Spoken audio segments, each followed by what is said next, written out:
Assalamualaikum. Hari ni aku nak buat video pasal filem The Great Flood. Sebab semalam aku dah buat review untuk filem The Great Flood ni.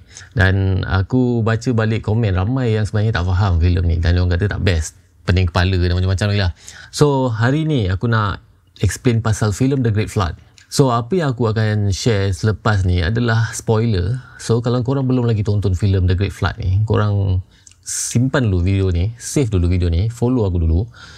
Tengok filem The Great Flood ni dulu.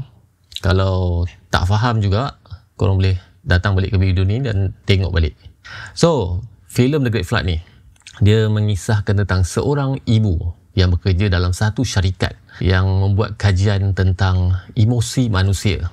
Si ibu ni, dia accept satu job, iaitu untuk develop emosi seorang kanak-kanak, seorang bayi yang telah dicipta, yang diklonkan. Bukan anak dia sendiri lah maksudnya. Anak ni memang dah diklonkan dan dia nak develop emosi anak itu, anak lelaki yang dia besarkan ni. Anak lelaki yang ada dalam cerita ni lah, sepanjang cerita ni, itu adalah manusia klon. Dan dia kata dia perlukan 5 tahun untuk develop emosi anak tu, sebab dia suka develop emosi ni berdasarkan experience atau pengalaman.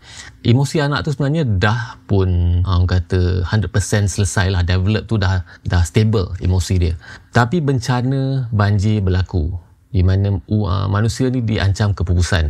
Dan pada masa tu syarikat ni nak ambil anak dia tu balik. So, dalam cerita ni, sebenarnya perempuan tu, dia memang dah ada scene yang dia naik spaceship, pergi ke angkasa untuk buat kajian seterusnya.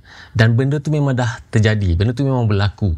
Dan masa dia nak pergi ke angkasa tu, meteor jatuh dan hentam dia punya spaceship. Dan perempuan ni, dia nazak, dia tertusuk serpihan.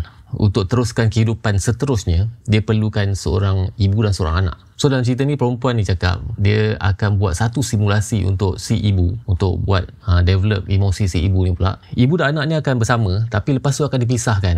Dan si ibu ni akan cari anak dia. Benda ni akan terus berlaku sampailah si ibu ni jumpa balik anak dia. Barulah emosi si ibu tu dikatakan stabil lah, ikutkan simulasi yang akan dicipta oleh perempuan ni sendiri, perempuan yang researcher ni. Tapi disebabkan kapal angkasa tu tak sampai ke tempat di mana dia nak buat research tu, dia dah nazak. So apa yang perempuan ni buat, dia kata dia akan bagi ingatan dia sendiri untuk terus buat simulasi